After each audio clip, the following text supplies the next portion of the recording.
Hello everyone, it's Exoman, and it's a beautiful day here in southeastern North Carolina. It is raining, but it's still lovely, and it's cool. Along with the rainy weather has come cool weather. And I am down here working under my house. Let me ask you this, have you ever done this? Have you ever purchased a property and then after moving in found that you've inherited a list of problems, maintenance things you have to take care of or fix, repair? Well, I just did that here.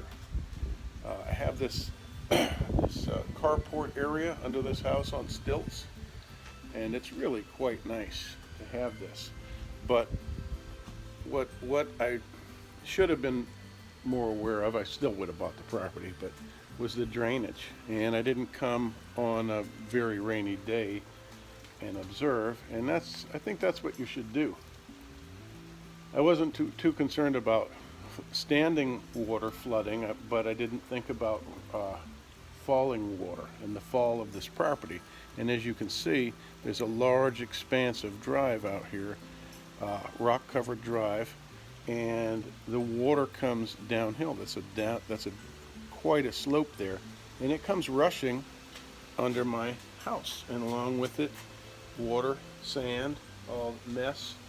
So this just kind of, it's a real pain in the butt. It's a big mess. So I have come up with a solution, and if you have drainage problems, you might enjoy watching what I have been doing here, and I hope this will help you. But what I have done is I purchased some drain channel on the internet. Now, I couldn't find it in the store at first, and I guess I'd gone to the wrong Home Depot or Lowe's, and I couldn't find this stuff. Well, what I've got here, I paid about $400 roughly. I'll show you. I'll show you what I bought, just what I bought on the internet. And I got this stuff. It's pretty durable. It's not great, but it's pretty durable. It's got a nice galvanized grate on top, and when it's laid in cement, it should be pretty strong. This should work and hold up over time. It's high impact plastic, but I just wish that was a little thicker wall, and it's a lot less expensive. You get what you pay for, basically. Hopefully I didn't make a mistake buying this, but let's take a look at what's going on, what I've been doing here. So what you do, now this is an area right here where the cars are going to be driving over it. So naturally I'm going to do a thick channel of cement over there. But what I've done over here, let's take a look, and I'll show you what this looks like. It's a real mess right now. You see the standing water here? That's from rain. It's growing algae because I haven't bothered to clean it out because I'm making such a mess. But I'll show you some video, but the rain just comes rushing in over here and just all over this. And so here's what I've been doing. I was going to hire my plumber. I thought, wait, this really isn't a plumber's job. And then I thought, oh, this is more of a cement contractor's job. And then I finally said, you know what? I'm going to do what I do best and save money. Yeah, I'm one of those guys. Do it yourself, and I have saved tens of thousands of dollars over the years. And there you go. So here I have laid this down with about 2.5 inches on either side, here and here, of cement. And of course underneath it I dug a trough. I'll show you. I dug a big trench and just set that in cement. And it seems like it's going to work really well. But now when I do this where the cars drive over it, I'm going to have to do more cement. I'm going to have to do probably about 4 inches on either side of that, I think is the required amount. And just this stretch here is about 800 pounds of cement. Yeah, I've got nine bags of 80 pound bags of cement. 9 times 80. And I need 2 more, so over 800 pounds of cement, or 2.5 pour on either side. All right, And so, let me show you. Down here I excavated and tied in to the gutter. See that?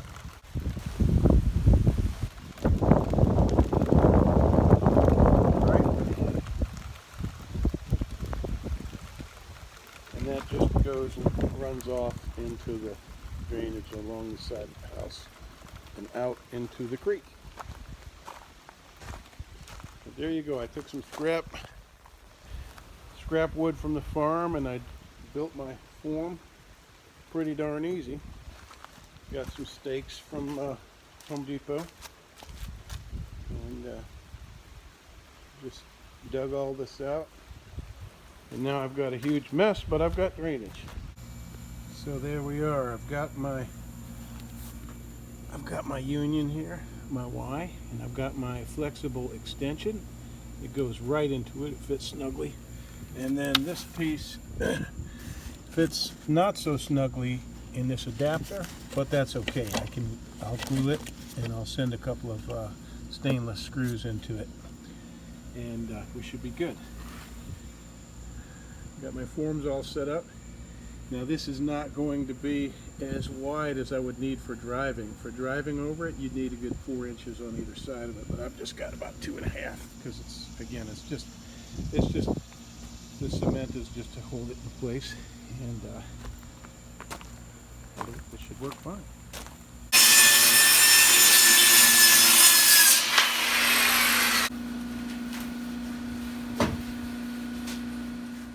So I've got some material here that's about a 1/4 inch, a little more, and that's going to act as a spacer to keep my channel low enough so that water actually falls into it.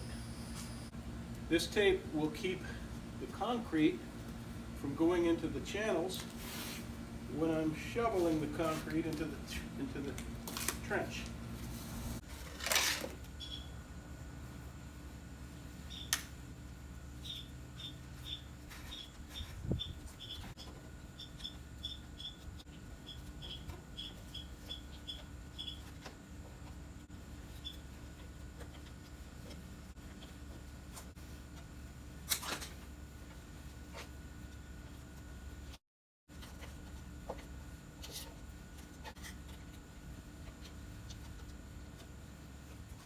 Okay, so there we go. If you will do this work and just kind of suspend this thing above your channel, and that will give you the opportunity to line everything up and have it so that all your seams meet evenly, you know, and you can double check that before you do your pour. Just make sure that everything's lined up. You see how important this is to have it all suspended, and I can just pour cement down into that trench and just kind of, you know, move it, make sure it's just in the exact position I want it, and be done with it. Down here on the end, I have propped this end on a pile of dirt just to get it to the level that I want it. And now I can drop this last grate, and it will kind of lock down that adapter in the end. So you can look up the fall for drainage. I think the fall is about 1 inch per 8 or 10 feet. And I think I've got something close to that here. Not the best time to break your cement shovel.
make sure that that cement is going underneath the channel. I can see it moving on the other side. Just move it back and forth. Make sure your concrete's wet enough to flow underneath your channel. Step on that. Hey, go on, neighbor dog. That's a little neighbor dog trying to leave a print.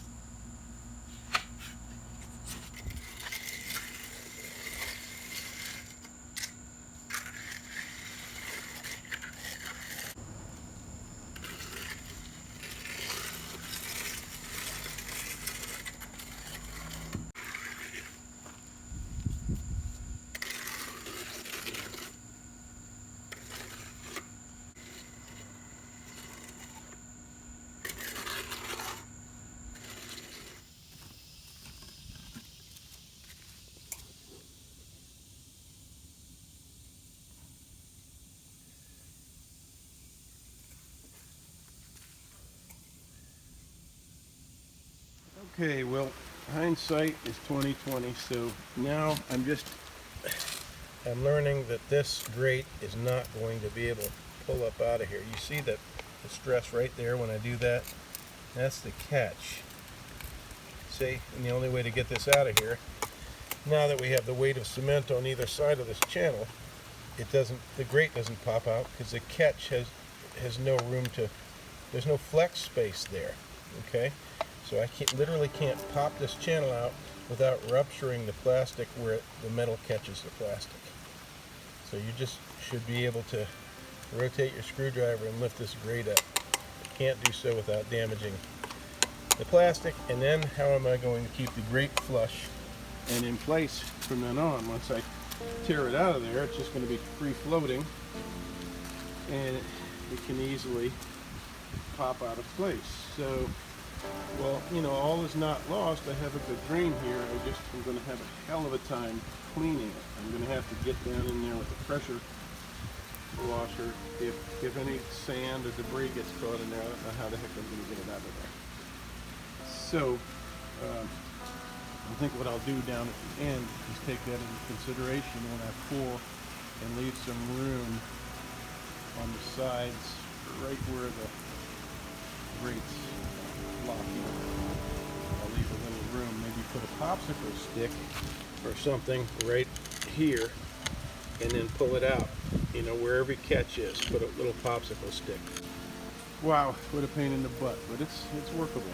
But what I have seen now, after the fact, at Lowe's Home Improvement, is a system that screws down into the thick channel wall. Stainless screws every 6 inches or so lock the channel down, so you can then just pull the screws and lift your grate out. And that is much preferable to this kind of idea that doesn't seem to have any forethought. Okay. Yeah, so this is the kind they have at Lowe's Home Improvement. It's much, much stronger, much more durable, and it's a larger channel, considerably larger. But these don't look like they'll crack on any of the stress joints. And look at this. Here's another option. 134 bucks for 10 feet. Wow. So roughly $13 a foot. That makes it easy. And that looks very rugged, but it's plastic. Just a really good hard plastic. Another plastic one. Lots of options. And that's expensive. But here are all the fittings. This is at Lowe's. I'm at Lowe's. A little too late for me to be looking at these. Don't step on that. Don't step on that. Hey, go on, neighbor dog. That's a little neighbor dog trying to leave a print.